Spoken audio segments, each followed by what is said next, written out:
it's party time, Mom. Welcome to another episode of the Chad Prather Show. Excited to be with you guys today. Got a fun time planned for you with a lot of information. Going to be welcoming our special guest, my good friend, Mr. Larry Alex Taunton, who is a social commentator and author of Around the World in More Than 80 Days. I just had an opportunity last week to have dinner with Larry and shared with me some exciting stories about his recent 2-month adventure down in South America, interviewing a lot of the refugees who are escaping the nightmare, which is Venezuela. But we're going to talk about more than that. We're going to talk about a couple of things that I'm intrigued by that he has come up with in pretty interesting fashion in terms of what's going on at our southern border.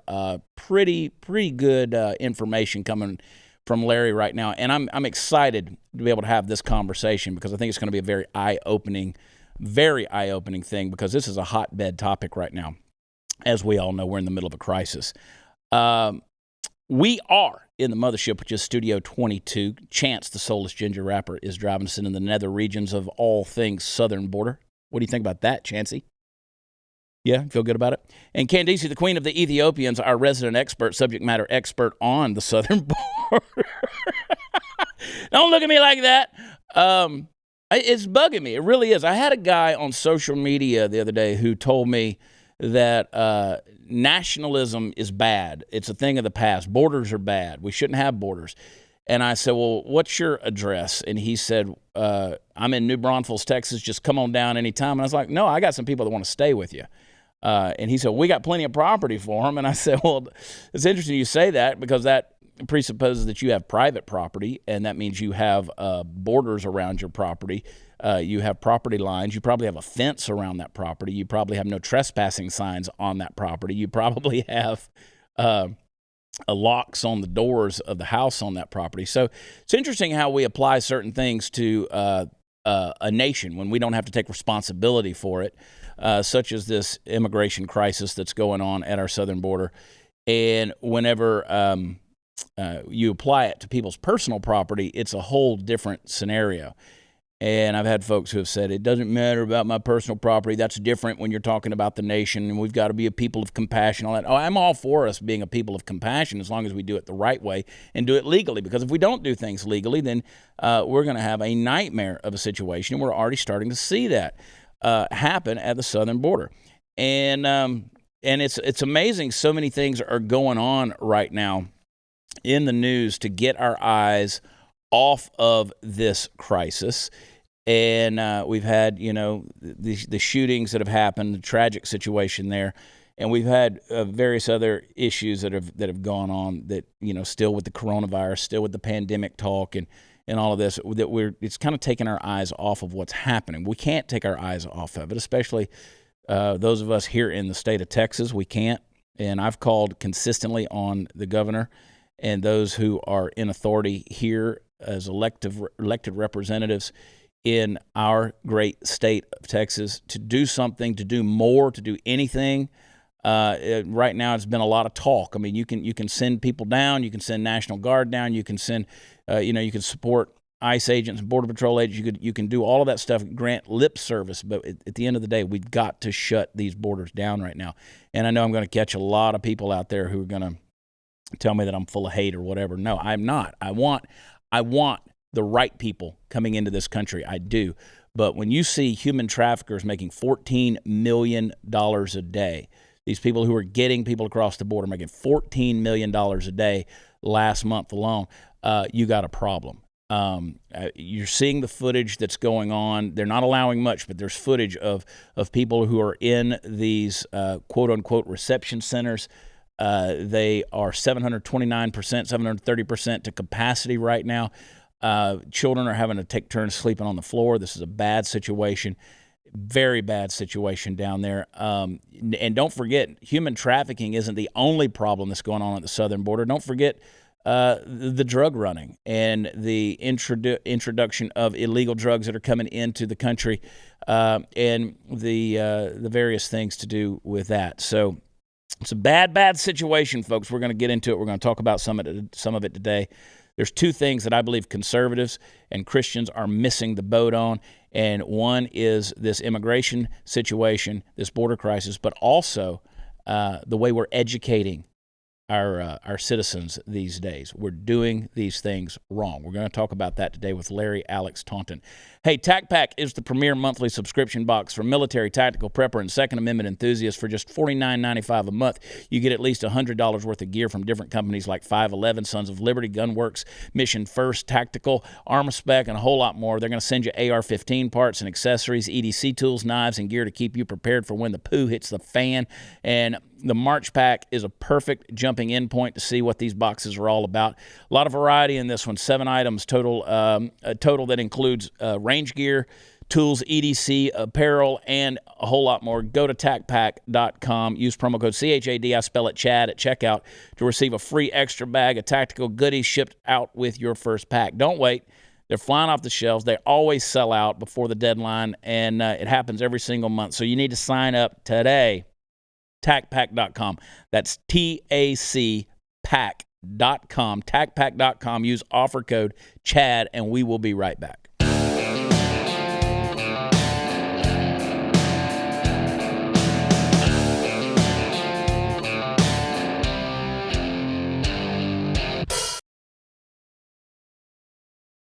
So we are joined today via this wonderful thing called technology, which loves to screw up on us quite a bit, by my good friend Larry Alex Taunton. He is in Alabama today, and he is a cultural commentator as well as an author, the author of Around the World in More Than 80 Days. I read that book as soon as I was aware of it, because of the reputation that many people said, Alex Taunton is the guy. You got to read everything he writes. And for the last, 6 months, Larry, I've read, as far as I know, every word you've penned at this point. And so thank you for doing that. You've opened my eyes to a lot of different things, and I think that folks need to get a hold of that book right there. Hold it back up there again. Around the World in More Than 80 Days. Of course, a solid reference to the old Around the World in 80 Days, but you took longer than that, man. What are you doing all over the planet? Yes, Chad. Well, first of all, thank you so much. I'm very appreciative of the fact that you bought that book and that you liked it. And I've been in 55 countries, and just in the last year since the pandemic started, 56 now. But since the pandemic started, I've been in about 10, and most of those have been third world, and some of them have been in South America. Yeah, you spent the last couple of months down in South America. We had dinner last week here in the Dallas area, and you were filling me in on some fascinating stories that of just things that are going on south of the border. And let me just clarify, and I'm always having to clarify because people are stupid, Larry. I don't know if you've realized this, and that's my word, not yours, but I've just decided that, and I know the Lord told us not to call people stupid, but I can't help it. I'm going to sin and just say people are stupid. They want to say that we're heartless. We don't care about the human condition. We don't care about human situations and circumstances. When we look at the southern border, we don't look at this immigration crisis. We don't understand when we call people illegals. We're invalidating them as human beings.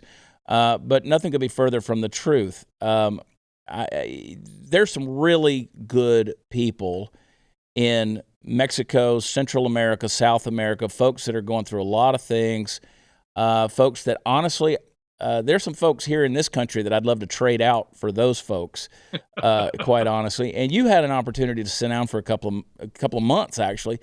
And one of the specific things you did, you were telling me about, and it was fascinating, was talking with these various refugees and expats that were coming out of the socialist country of Venezuela and trying to escape, and some of their fascinating stories. How did all of that come about? How did you find these people?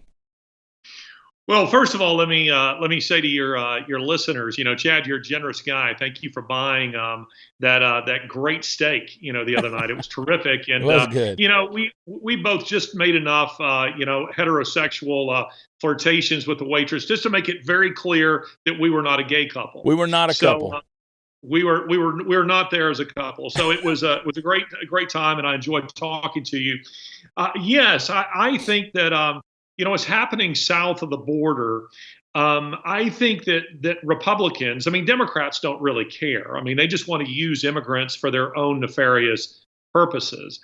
But I think Republicans, I think conservatives, and most of all Christians should be very concerned about what's happening south of the border. I mean, you know, if your cattle are stampeding across your property, it might be worth wondering what is it that's taking place. You know, is it a wildfire? You know, what's happening that's driving them in your direction? And what is happening in South America is that socialist policies, in other words, the Nancy Pelosi's and the Joe Bidens of South America have brought ruin on countries like Venezuela, and people are fleeing those countries in hope of finding something better. And so I decided to go down there, and I hired some locals who could be of assistance to me. I communicating with them, you know, before I ever got down there, telling them what I was doing, and they took me to, you know, really into the belly of the beast, where I was going into some of the slums, some of the areas where the refugees were coming out, and then I was interviewing them, and I was just asking them. They had no idea what my position was on anything, and in hearing their stories, it was quite startling. So what you're saying, let me make sure I'm getting this straight, Larry.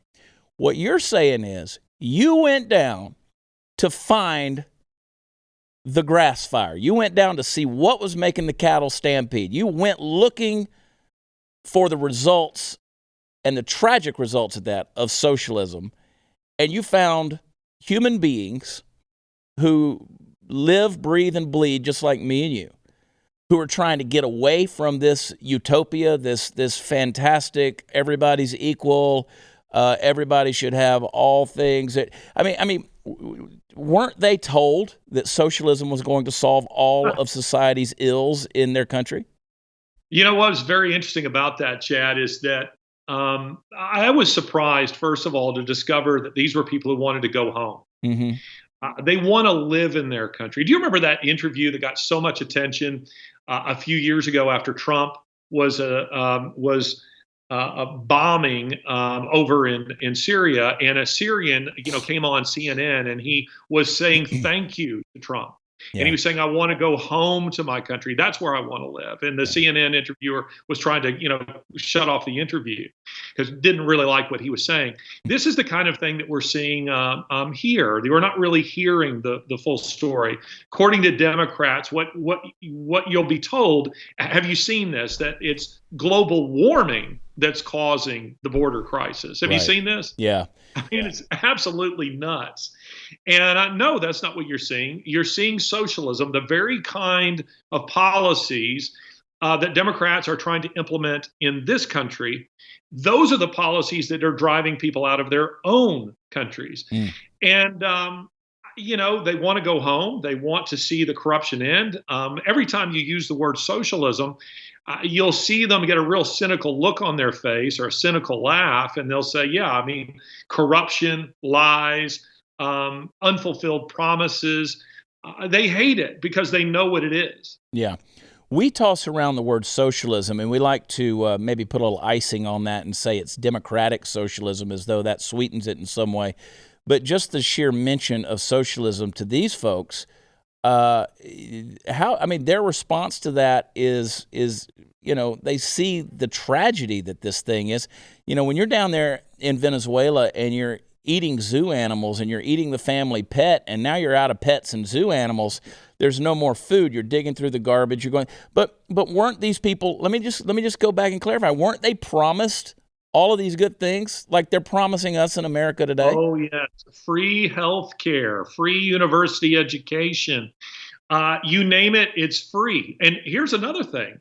The phrase social justice was used in their country just the way it's being used here. And what has happened is it brought human degradation, spiritual degradation, economic devastation. And by the way, when you add to this the stupid lockdowns, you know, we need to go back to lockdown holiday and get all Americans, you know, to just give up on that nonsense. But these are people who all the same kind of phrases were used, the same kind of promises were made. And they began to realize that this is all just smoke and mirrors. They're just a few people who are really, benefiting from this system. It's, as one person put it to me, it's about 500 families who kind of rule the entire country. And, almost every immigrant that I spoke to, every refugee, I should say, that I spoke to coming out of Venezuela would tell some version of the same story. They would say that, 10 years ago, my life was good. Things started going downhill. Got to a point 4 or 5 years ago where all of my salary went just to buy food. We would wait in lines for 6 to 8 hours just to get bread. It wasn't enough to feed our family. Parents were skipping meals in order to feed their children. The average Venezuelan has lost 24 pounds in the last year. And there comes a point, one man said to me, the moment that I became a thief, that I was stealing food, is when I knew I had to leave this country. I'd become something I didn't want to be, but I had to steal food to feed my family. I mean, this is like Jean Valjean, and Les Mis, stealing a loaf of bread. And so these people braved the troches, that is to say the illegal roads, the legal trails, to get out of the country, to go to Colombia, to go to Peru, to go to Brazil, and some of them are trying to come to the United States. So you say that these folks are trying to get out of Venezuela. They're going to places like Colombia. I mean, I hear Colombia and I'm thinking cocaine, cartel. I'm thinking, crime, violence. These people are trying to escape to that because it's gotten so bad in Venezuela. You told me the story. Correct. You told me the story. You were on a bus and a young man stood up on that bus and he said, through your translator, he said, made an announcement to the bus. He said, I don't want to be asking you for this any more than you want me to ask you, but I need your help. You're not my solution for everything, but you're my solution today, basically. That's right. I loved that.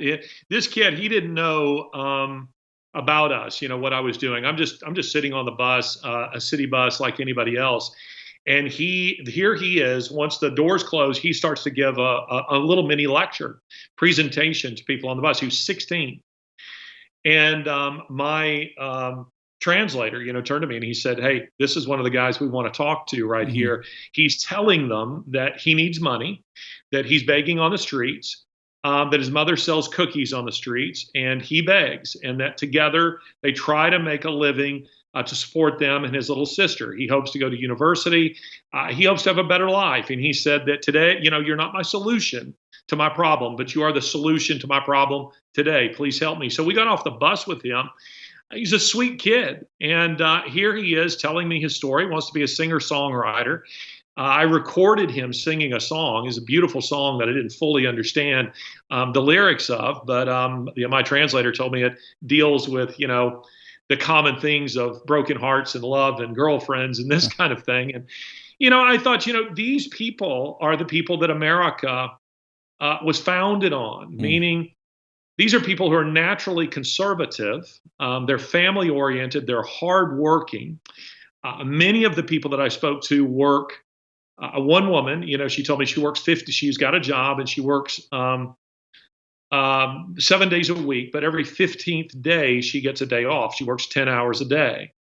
And she wasn't complaining. She wasn't asking me for money. She just accepted that these were just problems that she had to deal with. And, I think that the United States, we need to be concerned with what's going on south of the border. And as Christians, I think we should take these problems very, very seriously. Yeah. I want to get into more of that because it kind of raises the question, as we have already. We've discovered there's a flood. There is a flood that's driving, for lack of a better term, let's say you used the cattle phrase earlier. It's you have the mice that are coming into the house, right? And something is making them come into the house. Either it's cold outside, or there's rains, or there's floods, but something's making it happen.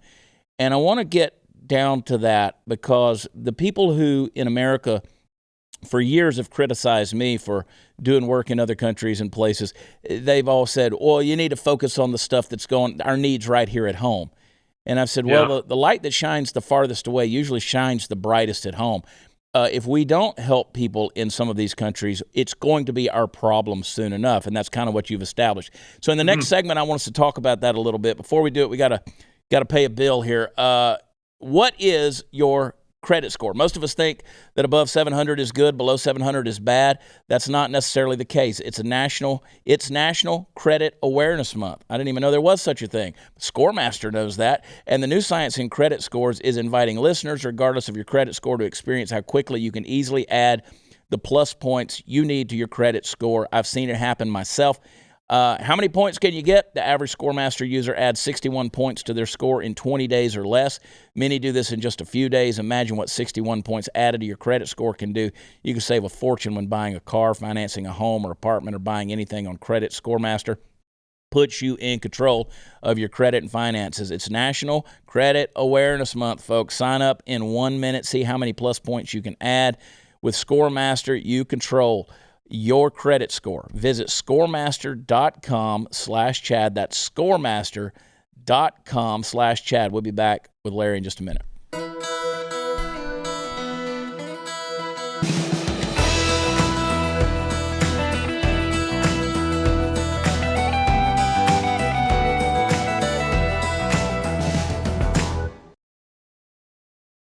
Got the good sweet tea here too. Hey, I'll tell you what, man. Listen, you made a comment, Larry, a minute ago. You know, Nancy Pelosi came out and said that that Hondurans and Nicaraguans and El Salvadorans and those folks are coming they're coming up to America, coming up to our southern border now because of global warming or climate change, whatever they're calling it these days, because they just don't have lands to plow anymore. That is an inherently racist implication to me, that to say that these folks, the only thing they're capable of doing is plowing fields. That's why they're coming to America, is absolutely insane. But you take a look at a place like Honduras. Honduras is a democracy, right? We send a lot of money, considering the population of Honduras as Americans. We send a lot of money to Honduras every year, and we could quote those numbers, we could quote those stats. We do that for a lot of different countries. Venezuela, places like that, a little bit different, but there are people who are trying to escape these countries, trying to get away. They're trying to get to America because of whether it is problems with the government, there is corruption, there is violence, there are to put it off on climate change and things like that is ludicrous. But the human condition is what it is. People are suffering. And now we have a crisis at the southern border, 730% to capacity in some of these quote-unquote reception centers, these housing facilities. Now $87 million being allocated by the Biden administration, given to ICE in order for them to secure some 1,400 hotel beds. Our National Guardsmen were sleeping in Washington, D.C. in parking garages in freezing cold weather, on the ground with no food, contaminated food, no electricity, bad situation, but yet we're giving illegals hotel rooms. Why are these people coming to America? What's driving them up here? You just described a lot of the problem, and we're starting to embrace a lot of these things. And I go back to what you just said. There's so much you just unpacked in that deal. I mean, this wasn't a beggar on the bus. This is a kid that wants to be a singer-songwriter, and from what you told me, has a lot of talent, right? Has a lot of skill there. Not unlike many of our sons and daughters that want to pursue those kind of dreams. You've got folks that heard terms like socialism and social justice and everything is free healthcare, all of those things. You have folks that want to go home. If I was driven out of Texas, I would long for the days of being able to go back to Texas. That's not what I want. And we don't think of people that way because how clouded are we as first world Americans in our thinking about the rest of the world? I mean, how diluted are we really? Hugely. The average American, 69% of Americans have never been out of the country. And the other 31%, I would guess, have been on a Caribbean cruise, drunk in Tijuana, maybe a fishing trip in Canada. But as it relates to something like this, most of the refugees that I was speaking to, and by the way, I'm not saying that we need to open the border.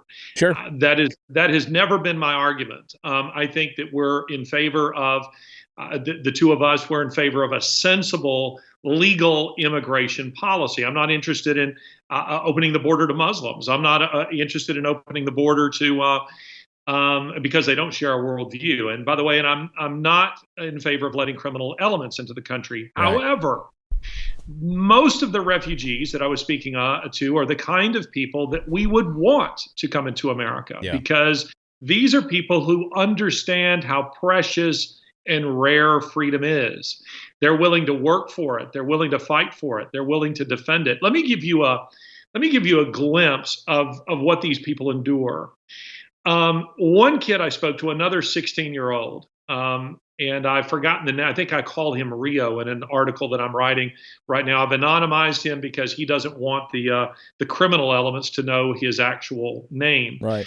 But here's a kid who saw that he had no future going to college. He was never going to be able to do that. He's a bright young man. He's talented, Venezuelan. So what he did was he saved up $150 because he knew that that's what the mafia that controls, the militia that controls the trochas, that no man's land between Colombia and Venezuela.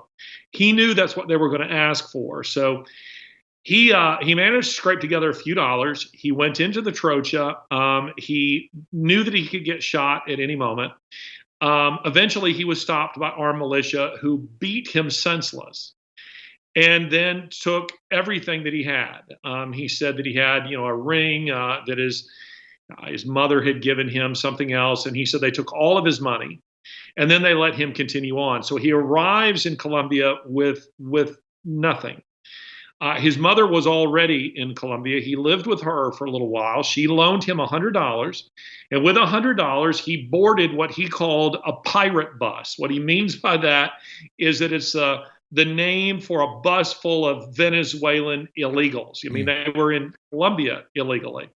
And he said, I rode the pirate bus all the way across Colombia, through Ecuador, through the Andes, and I eventually made my way to Peru, where I was hoping to work with, a cousin there. And he said that the Peruvians didn't want him, so he had to go back all the way to Colombia. He manages to get a job in Cartagena as an assistant cook. And he said life was looking pretty good for me. I was saving money. I was going to be able to possibly go to university. And he said then came the government shutdowns. So my restaurant went out of business. He says I have no job. And, he has really no future. So it's the double whammy. First of all, the socialism in his own country, and then the stupid government shutdowns. So what you're describing, it's so much of this human plight, right? And so we have compassion. We want these folks to have a better life. I mean, I know that if I lived in those places, I'd be doing everything I could to get the hell out of there. I'd want to get my family across a certain border. And you would. Whether it's that border or the Mexican border into Texas or Arizona or wherever it may be, I'd be fighting every way that I could. And as you alluded to, we want folks, no matter how good they are, we want those folks to be able to come into this country legally. We haven't done a good job as conservatives. We haven't done a good job as compassionate Christians. We haven't done a good job as Republicans, whatever you want to call us. What do we need to change here? Well, I think a couple of things. One is I think Republicans need to get their messaging right. South Americans largely respected Trump, but they saw him as the president, and they see the Republican Party as the party that's against immigration of any kind. Right. So if you're wanting to get out of Venezuela, if you're wanting to escape a dictatorship, you're wanting to escape starvation, Democrats seem to be the most friendly to you. Now, what they don't understand is that Democrats really don't care about them either, and Democrats only want to use them as a means to their own political end, which I think is to try to settle them into traditionally red states like Texas and flip those states into blue states. Mm-hmm. So I think one of the things we need to do is we need to be pretty clear the kind of people that we want in America. Rio, this kid that I'm talking about, this article that is on my website at larryalextaunton.com that I've just published on a Venezuelan family. I would swap them for Democrats all day long. They are hard-working people who grab every opportunity with both hands. They don't see themselves as victims at all. This is the thing that fascinated me. One young lady I was interviewing, she was talking about, she got into Brazil, and she said, a Brazilian bar owner gave me a job, but because he knew I was a Venezuelan refugee, he paid me less. She said he was constantly grabbing me and, sexualizing me. But from her point of view, it was interesting. She just said, I knew I had to get a better job. Yeah. Yeah. And she said, and now she's on her way to, she'll manage a hotel in a decade. I mean, she's bright, she's educated, and she sees the job that she has as a great opportunity to move up the ladder. She's a waitress in a hotel. These are fairly remarkable people. So I think our messaging has to change. The second thing that I think we have to get right as it relates to this is that Christians are coming off as people who are against any kind of immigration too. And the reality is our Christianity should inform our politics, not our politics our Christianity. We should be concerned about the least of these. And I just want to drive home the fact that most of these people I talk to really don't want to come to America. They want to go back to their home country. Yeah. But the Chinese are deeply entrenched in Venezuela. The Iranians are deeply entrenched in Venezuela. The Russians are in Venezuela. If you want to get into the country, it's through the trochas. You can't go from any American airport and almost no South American airport. You have to go from Tehran. You have to go from Moscow. You have to go from Beijing. This is where the flights are coming from. Hang tight right there, Larry. More to talk about on that, and we're going to provide some solutions. Y'all hang tight.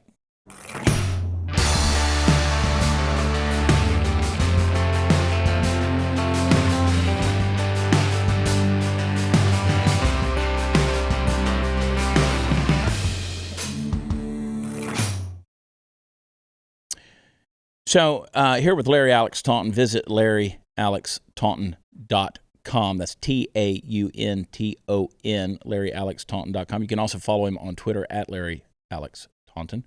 Get his book, Around the World in More Than 80 Days. Read his articles. You need to be really educating yourself with his writings. It will help you not only with your worldview, but it'll help you everywhere from the marketplace to academia to just learning how to defend everything from your freedom to your faith. And you mentioned, Larry, you were talking about the Christian response, right? A lot of folks don't even see that. And you and I, we've traveled to these countries. I've been to these countries. I've visited with these people. I've seen the humanity. I've seen the plight that's there. I've seen these hardworking individuals, and I've been in everywhere from Central South America. I've been Russia, Africa, Southeast Asia. I've seen the human condition is the same around the world, right? It's people are people, and redneck is everywhere. That's what I like to say, and it's true. But the response to these folks. We tend to villainize all of them, just lump everybody in here and say, well, if you're coming here, then you must be illegal, right? You're coming here wrong or whatever. But that's not necessarily true. There's some folks out there that, we've talked about business owners who would love to see these people coming. You look at Miami, right? The melees and the riots that are going on in the street right now with these spring breakers and stuff. Antifa riots, the riots we saw last summer. I mean, it's insane. And you're sitting here telling me that you got people who are wanting to come to this country or get out of their persecution, and they're actually hardworking folks. How does that compare? Well, it's pretty funny. I'm reminded of a story that a Texan once told me, a man by the name of Gene Stallings. I'm sure you've heard that name. Absolutely. I former know. head coach of the University of Alabama, but he was telling me privately one day, which I thought was so funny, that he said any guy wanted to date one of his daughters, he would say they had to work a day at the ranch, and out in Paris, Texas. And he said I wake them up at 4 a.m. and I'd work them all day, and depending on how they perform during that, he would say you can keep him or cull him. He maybe needs to get culled. Well, I will tell you that look at those pictures of the people down rioting in Miami. I'd say let's cull a few of those. Yeah. And let's swap them out for a few of these refugees that I've talked to, who are people who, as I say, are naturally Republican. In every respect, they're mostly religious, they're family oriented, they're hardworking, and they want to be left alone by the government. Now, I'm not describing every refugee. I am fully aware that there are many criminal elements that are coming across the border. Mm-hmm. But let me tell you, most of these people, I was describing to you this boy, Rio. This guy had at 16 was braving, every sort of danger in order to get out of his own country and find a job. He just wanted a job. And I've talked to any number of business owners, some of them owners of Fortune 500 companies, who are themselves very conservative, Christian, Bible-believing people who will tell me privately, Larry, we need some of these people coming across the border because the labor jobs that we have, American 20-somethings won't work those jobs. They don't want a job at McDonald's anymore. They're not going to, get a job driving a forklift. They're not going to do the kinds of things. One of them said to me, he was a guy that I once worked for, and he said, you're kind of the last of a dying breed. He said, when you worked for me back in the 80s, you drove a semi for me, you drove a forklift, and you unloaded trucks. He says, your generation is gone, and this generation simply won't do that kind of work. So we have a crisis. We do. It's a human crisis. I keep going back to that. What do you think the solution is at our southern border today? I mean, people can read this or listen to this and hear these words. They can watch this and they can say, yeah, but that's down there in South America. That's down there in Central America. What do we do now?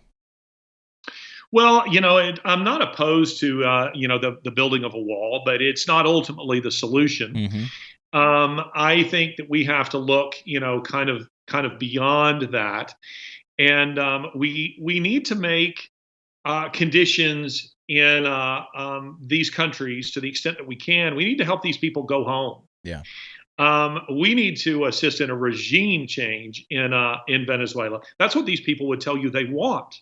They want to go back to their home country. That's where they're from, and as you were saying, that's the attachment you have with Texas. I have with Alabama. We both have with this country. They feel the same way about their own country, but they know that they can't make a living now. That every dime goes to taxes, or it goes to trying to buy food in order to feed their families.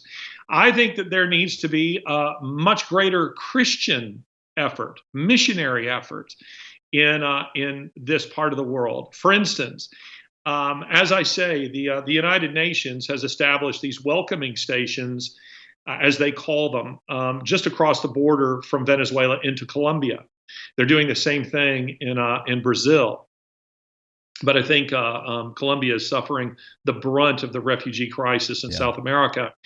And it saddened me that I wasn't seeing more Christian effort in that country in order to help these people, help them get on their feet, help them move forward.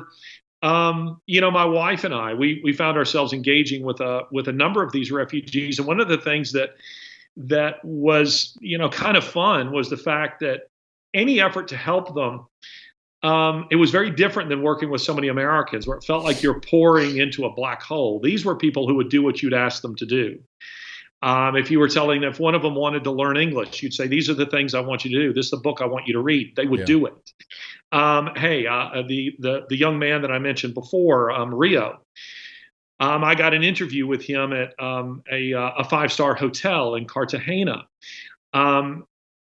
and helped him craft an email to the manager of that hotel. She's meeting with him, and he'll probably get a job there. But he was ready to do anything she asked him to do. I'm not used to seeing that with most 20-somethings in this country.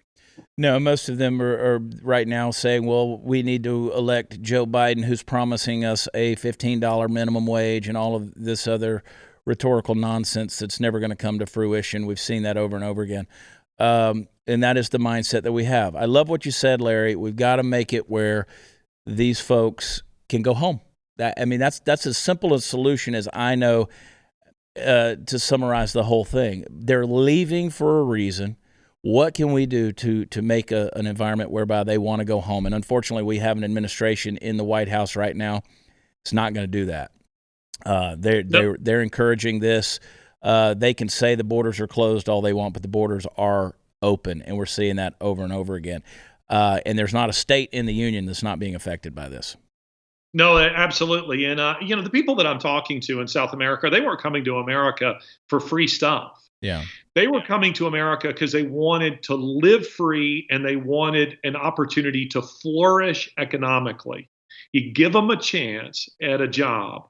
And listen, I've seen this many times. I know you've seen it also many times, that often that first generation of immigrants into this country that establishes the beachhead, those people have a work ethic that quite frankly is not matched by Americans that I know. And so they seize upon the opportunities that they're given. Yeah. But most of them want to go home. And those that are here are very frequently supporting family members at home, wiring it home via Western Union or some other means in order to support family who are living in degradation. One young lady that we talked to, she makes $18 a day. That's it. Yeah. And she works 6 days a week, and then she's trying to go to university. Again, extremely impressive for someone her age. And she just wants the opportunity to have a good job. And, when I asked her what her dreams were, which I thought was quite interesting, she said, until you've asked me this, I've never thought about it because I just am trying to live. They've never had dreams. They've never had that. Yeah. She said, I've never had the chance to think like that. But she said, now that you asked me, I want to live in a better place. Got to leave it right there, Larry. I love you, pal. We're praying. Special thanks to my good friend, Larry Alex Taunton. Get his book, Around the World in More Than 80 Days. It is insightful. It is fun. It is funny. And super, super educational. Make sure you get it. Tonight, if you're anywhere near Round Top, Texas, come out and hang with us all night long. The Ragamuffins are going to be at Antique Week, man. We're at Zab Hall. How you like that for a sneeze? This is real television, folks. This is what we do. Victoria, Texas is going to be there. Saturday night, come out there and see us March 27th. Memphis, Tennessee, Fort Smith, Arkansas, El Dorado, Arkansas, April 1st through 3rd. April 9th, Seabrook, Texas with Cooper Wade. April 23rd, Oklahoma City. April 29th, The Woodlands, Texas. April 30th, San Angelo, Texas. Got stuff going on everywhere. You can go to watchchad.com. It's where all the fun stuff is. We're working real hard here at the Chad Prather Show to make sure that you guys are having fun and being informed. So we want your help. We encourage you, if you can, to please go to blazetv.com/Chad, sign up for an annual subscription, and make sure that you are a part of the Blaze TV family. Also, go to where podcasts are offered, the audio podcasts, like over at Apple Podcasts, and leave us a 5-star rating and a review. We really could use it because it helps bump us up in the ratings. It makes us relevant, and it makes people realize how important that independent broadcasting and talk is just so important, and it takes your support to be able to do that. So we encourage you to do that. Help us out. We appreciate you guys for watching us and tuning in week after week, day after day. And Chance, the soulless ginger rapper, good job today, buddy, with handling all this technical stuff. It's always fun when you can talk to somebody in Alabama, and it's like they're sitting right there in the room with you. But we all know the real brains behind the operation is Candice, the queen of the Ethiopians. Hey, have a great weekend. We'll see you Monday. Love y'all. God bless. Talk to you next time. Bye.